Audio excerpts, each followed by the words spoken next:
Hello? Ay, Wala ka na pala sa homicide? Operator ka na ngayon? hindi, pinababantayan lang sa akin to eh. Mapo ka muna, Lia.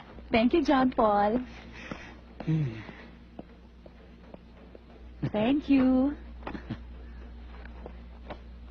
Ah, isa ka yata. Wala kasi ang daddy nasa kantin kumakain. Ah, mabuti naman. Walang sumusunod sa Doberman. Wala naman kaming aso Tatay mo, naiglig pa sa aso. Kanya tuloy, hindi na kita nakakausap eh. Sandali lang. Ikaw ba, Lea? Talagang anak ni Colonel Macanto? Oo naman. May kamalasan ka rin eh. Ay, maganda siguro nanay mo. Ay, ubod talaga ng ganda, Mami. Ubod ng ganda. Doon ka nagmana. Dahil kung nakamukha mo ang tatay mo, magmumukhang lukot na tsampuy ka.